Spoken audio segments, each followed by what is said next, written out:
Great.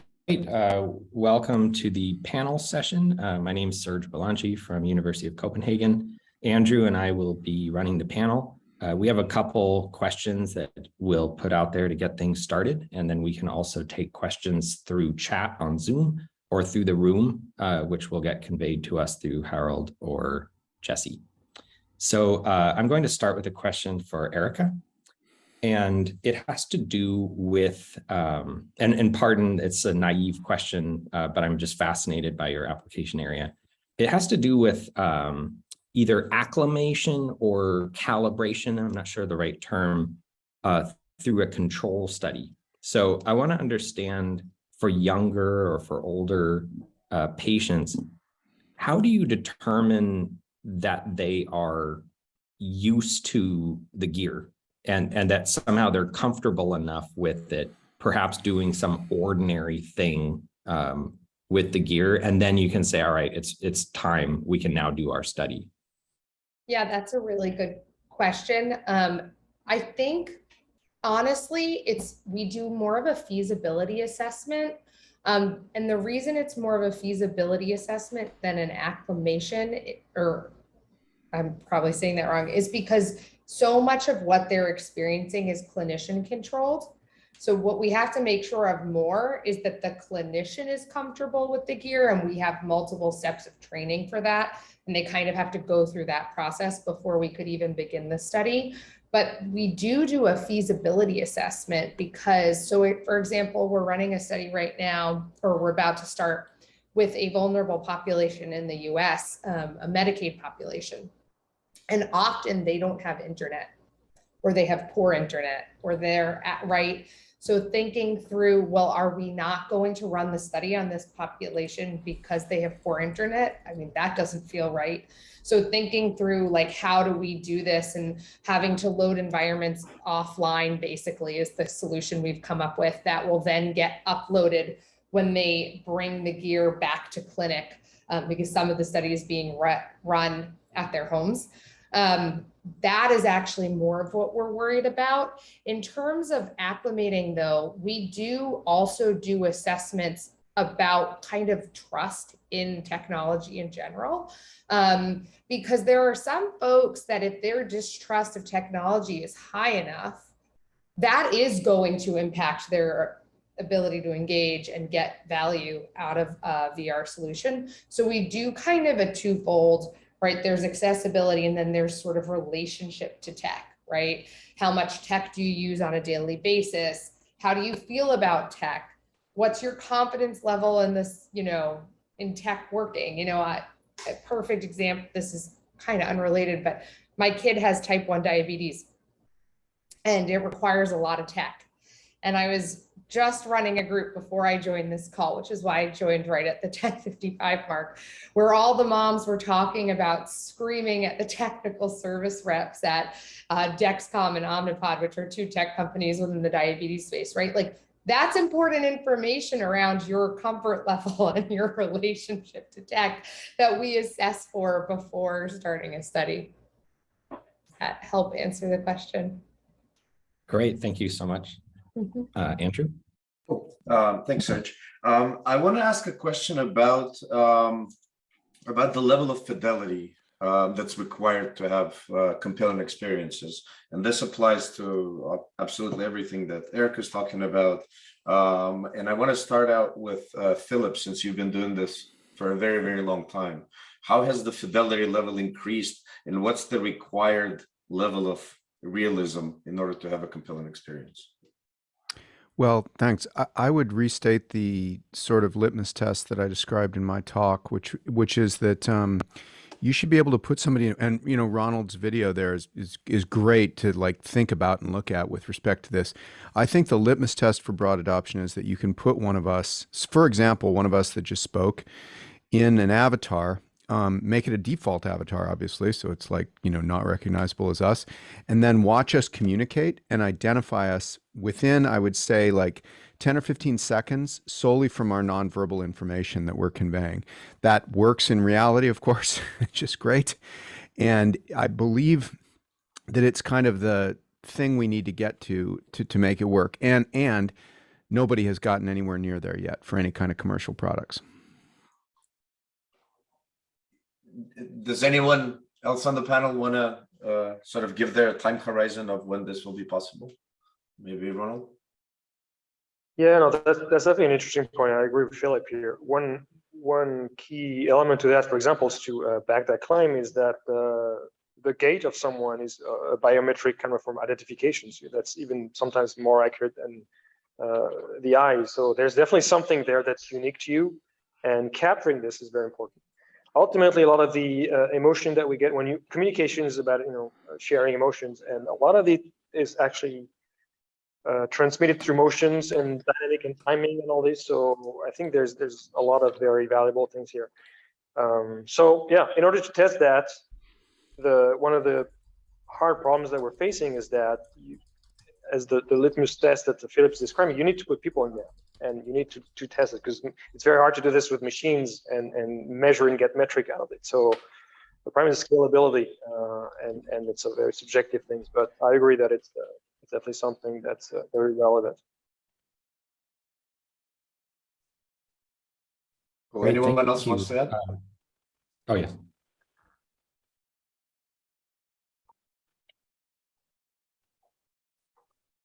Okay. A question for Ronald. This is a little slightly weird question in terms of real life behavior. I wonder what's known about cases of people in real life going out with disguises. It could be for a purpose. It could be celebrities. It could be spies. And essentially, if these people are successful, we don't know. They're among us. We don't know. They have their reasons for being in disguise. And I think at as you showed the continuum of avatars, which is at least one-dimensional and probably more, there are a lot of reasons why people would dial in a certain stylization for an avatar in terms of dynamics, appearance, et cetera, fidelity to your appearance, and so on. So there's probably not that much out there, but I'm curious if there are learnings there about real life disguise behavior. And I'm directing it at Ronald, but other people can chime in if they know. Yeah, that's a very interesting question.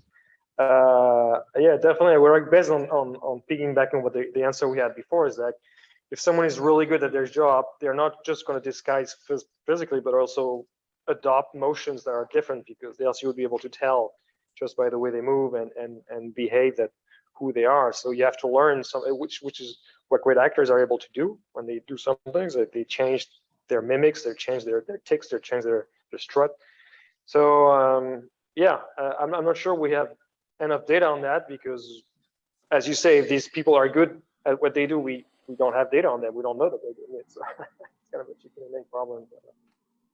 There's a lot of things to do in user studies for that, and perception study on what do people get out of that, for sure. Anyone else want to chime in on that for the next question? Okay, Andrew. Cool. Next, I want to ask Michael about the capabilities and limitations of 3D web and the infrastructure. What kind of requirements are there in order to satisfy these sort of needs of candidness and fidelity in real-time interactions? Yeah, I mean, it's hard to put very specific limitations on. One of the things that's sort of typical for the way that game engines operate is they assume that you have a server someplace and that you have a high latency path between wherever that server is and wherever the client application lives. And so if you're in that kind of a world, there are obviously a collection of limitations that come with that. If you can move to a world where more is happening inside of the data center and you're just streaming video out, then all of a sudden the trade-offs change considerably. And at that point you can do, you have very low latency, high bandwidth communication everywhere except the last mile, and the last mile is only sending video. And then anything that's view independent can be computed once. And another big difference in that kind of a setting is that, for example, in a traditional game, you may have 15% of the min spec node that you can devote to something like physics. And if you can move it all to the data center, you can still afford to spend 15% of your total resources. But now if you have an experience with 100 people, you can afford to spend 15% of 100 nodes, or 15 full nodes. So we think that there's a great opportunity in moving things towards the data center, streaming out video like GeForce Now does, and like the other cloud gaming businesses are trying to do. And if you do that, we think you can really push it a lot further. And then not everyone has to own the hardware resources which are giving you the highest quality simulation or rendering or whatever it is, because if it lives in a data center, it can be used by you when you're awake and wanting to use it, and then immediately be used by somebody else when you're not logged in. So if you do that, then you have the economic supports much more compute power, and the high bandwidth, low latency interconnect allows for more sharing of a single computation. And we think that's really the path to get ultimately to get where you're talking about. Great. As a follow-on, do you have any thoughts about this concept of elastic compute, where in the real time you're doing this assessment of bandwidth and node compute, where if your bandwidth is very low, but your client is high-powered GPU, then you transmit very low quality signal and then it gets amplified, versus the other case where you're running things on a phone, but you're connected to a gigabit Wi-Fi where no computation needs to be done at the client. Yeah, I mean, obviously that makes a lot of sense. Even more generally than that, you have a certain amount of available computational resources between the data center and the clients, whatever they may be. And even within the data center, you're going to want to elastically reallocate resources to, for example, you could take your scene. There are various ways you can optimize it so that there's less computation. If you have several people that are viewing the same thing, that makes a lot of sense. I think you're constantly going to be taking fungible resources and moving them from one set of tasks to another. So, absolutely what you're describing is part of the ultimate solution. But I think it's part of an even more general way of describing, what you want to do is you want to be able to describe all the computation that you're going to be doing in a way that a scheduler can understand. And then you want dynamic scheduling and reallocation of resources across that whole compute net.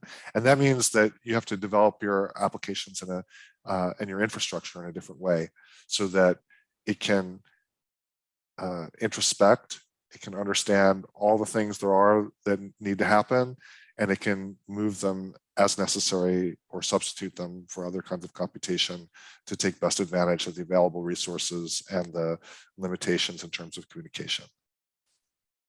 Great, thanks very much. Serge? Just a quick check if there's any audience questions lined up. Okay. Actually, there's one over here, so we don't have to okay. repeat the question.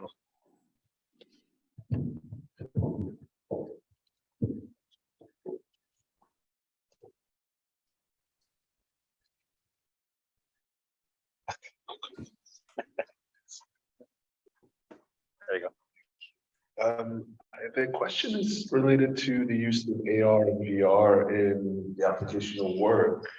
There's a lot of excitement around it. You guys are pretty close using the technology. I've heard from people that used to, for example, work at Linden Labs, that some of the team meetings were actually done in Second Life. So I imagine your teams have a lot of experience of actually using the virtual settings for work. be interesting to hear what you see the future of that is and the use of that and how this technology can be used for that.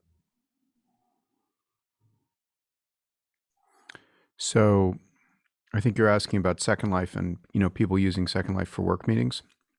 One thing I would say that we didn't touch on earlier that doesn't relate to avatars is that seeing a third-person view, and this is true whether on an HMD or on a screen, where your avatar, which your brain, and I bet Erica could speak to this, your brain instantly and you can't stop it from happening. Your brain immediately believes that you are that avatar in a way that has been profound to learn about over the years.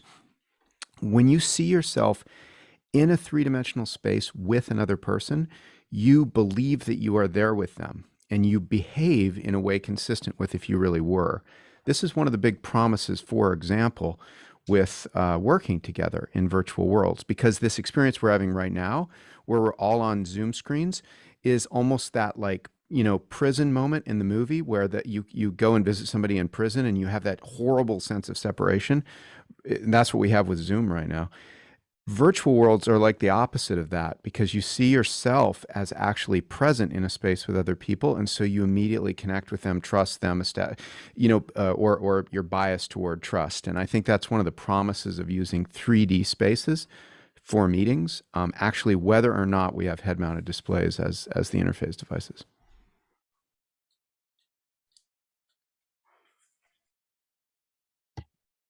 So a follow-up question. Serge. Oh, yes. We have a question lined up here. Whenever you're ready, go back. No, go ahead, please. Yes. So I have an IF question. So actually, in the VR world, we need to create very virtual assets for the games. So let's say we have the images of this room, conference room, and we need to create the virtual world of that room with just those images. Is it currently possible to do that, or if not, do you see it happening? So it's about creating content, 3D content from images. Yeah, but for the VR world. For the VR world, yes. So there's a lot of work happening in that space of it's called photogrammetry, which you can calibrate images of different viewpoints, or even single images, 360, and start creating geometry. There's definitely a lot of active research on that space, and hopefully we'll reach a stage where it can detect objects through classifications, and it knows not only can recreate the objects, but it knows it's a chair, so it knows how it can be interacted with and all that. So yeah, I think it's definitely something that So I don't know if Philip has about asset creations on Second Life. I don't know if there's something you might want to add here. How do people create the asset? But using images as it's definitely an intuitive path. Yeah, I would add that images have been done by hand in Second Life, so they're essentially primitive modeled. They're not they're not mesh, but they're similar. But one thing I would add that I've seen a lot of progress on lately, another separate topic, is this idea of using text to evoke a 3D scene. We've seen products like OpenAI's DALL-E and Midjourney that have just come out that are doing this just with an astonishing level of quality. And having worked a little bit on those with some of those projects, I can say that I think with confidence that we're going to be able to do that with 3D scenes. So that's going to be pretty insane to be able to say, give me 2 ferns in a forest and some chairs and water running by, and the thing's going to kick that out immediately as a 3D model that's photorealistic. I'm excited to see that. If you haven't seen the latest image gen demo, it's for 2D assets, but you can it's from text to image. You can describe something and it will produce amazing results for sure.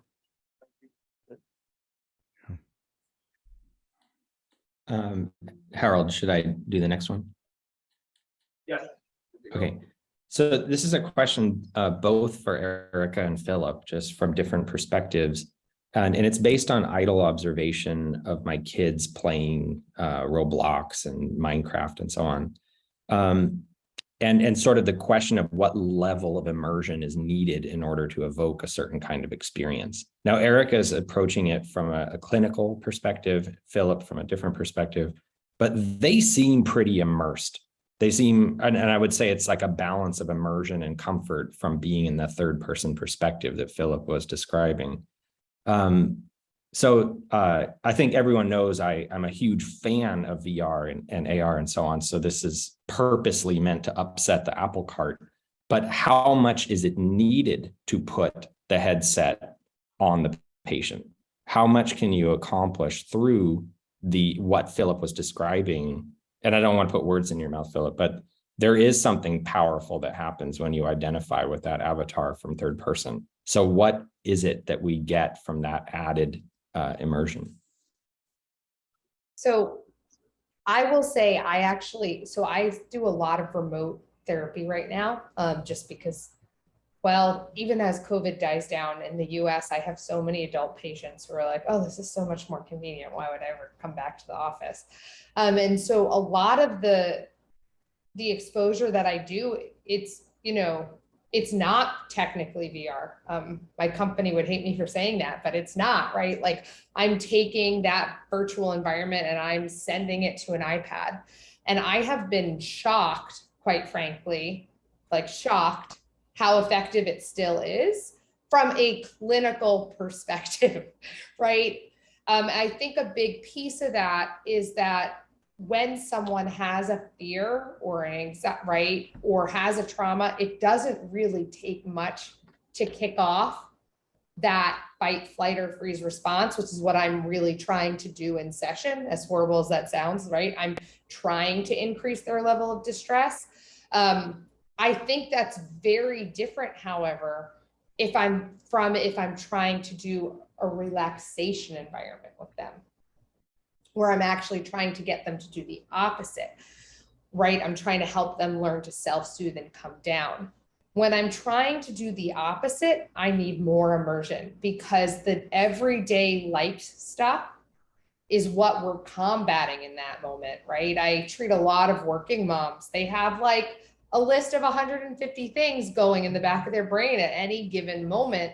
If I'm not getting them highly immersed, they're going to the grocery list, to when they're taking their kids to the pediatrician, so on and so forth.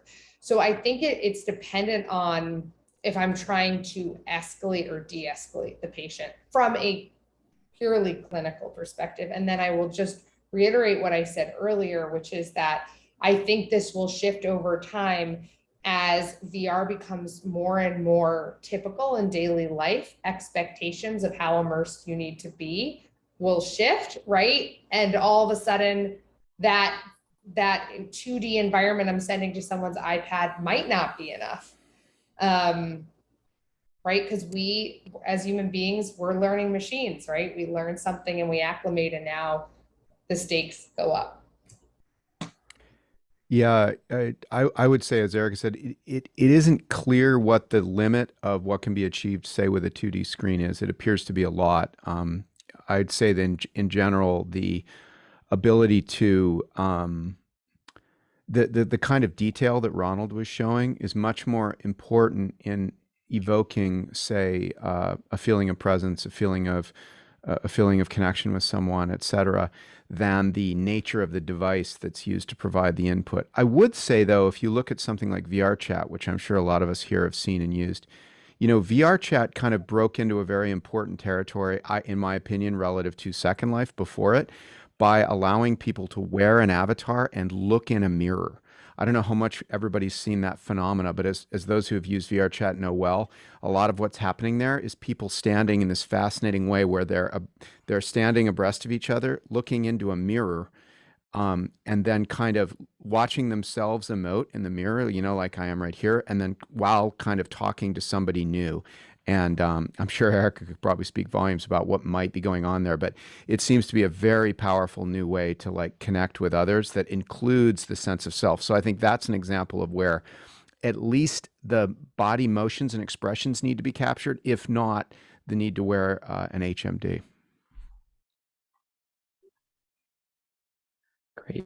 Andrew, you want to take the next one? Sure. Over the years, both AR and VR have sort of exceeded in terms of adoption over mixed reality where the display is see-through and the real and the virtual get merged into one. Mainly this is for sort of limitations of displays, but more practically, do we really need, and this is sort of a devil's advocate question, do we really need see-through displays, or can we get away with virtual displays and maybe cameras that augment the world? And maybe let's start with Philip. Well, as I was saying, we've done a lot of experiments with trying to use, for example, spatial audio in a hybrid meeting environment. Just as a single example, we used our spatial audio stuff on AirPod Pros, where we can detect the head pose, from the gyros, to do like my co-founder and I talking to each other while there were other people to our left and right that were speaking to us. So even with the audio being almost perfect, the fact that we had the AirPods stuck in our ear canals, like I have these monitor headphones, was extremely distracting after 10 or 15 minutes. So to the question there, I honestly don't really know what we're going to do about hybrid work meetings. They're going to create a kind of a classist distinction that's going to be horrible, where the people in the actual room together have an enormous advantage over the people who are not in the physical room. That's overwhelming and strong, and we're not thinking about that. And I think that if we could, turn everybody into avatars, say even the people that were in the room together, that would put us all back on a level playing field, which would actually bring us back into COVID, strangely enough, which would be a great thing. But I don't know, again, how well we can get the level of detail. I mean, if we can do what Ronald is showing completely in real time at 60 hertz with a bunch of people at the same time, sure, but we're a few years away from that.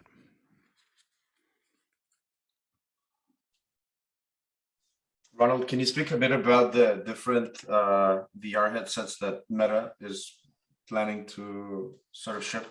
One, the Oculus level, and one, the pro grade one with see-through displays using cameras? Yeah, I think even the question has some for see-through display. One of the first use cases was just for security purposes. Like when you start getting close to an obstacle or something, you want to be able to see that and get. Now, in terms of long terms, where this is going, I think there's still a lot of questions. It's, it would be ideal to have a device that can be, you have a slider, you can detect how much of reality you want, none or all of it, and have a continuous experience there, because it's going to be hard to go back and forth and switch things. So I think it's really going to depend on the kind of experience you want to have. Technology-wise, the display is, I think the struggle right now is there's just not there in terms of how can you get AR screens that can do that. So that's why it's different efforts, and we hope that in the future this could be solidified into one. But it's just for practical reason, I guess. We have this distinction. Michael? Yeah, I guess Andrew, I would say that there are two key limitations that I see as holding back the mixed reality experience. One is the limited field of view of what's out there, and another is the fact that you can't do proper occlusion in any commercial device. And when I've seen the effects of proper occlusion, it's extremely compelling, and it completely changes the immersion. So if we could solve those problems in mixed reality, and then have something with a practical form factor, practical pricing, then that's when I think that mixed reality is going to take off. Yeah, that's a good point. Great. So I think we've reached time. Let me just check with Harold if there's one more quick question from the audience. Nope, nothing here. Great. Well, thank you so much to all four of our speakers. That was a fascinating session. I feel like we could go on for another hour, but thanks everybody. And I believe it is a lunch break now. Is that correct? It's a dinner time here, but lunchtime in New Orleans. So, all right. Thanks again, everyone. Thank you.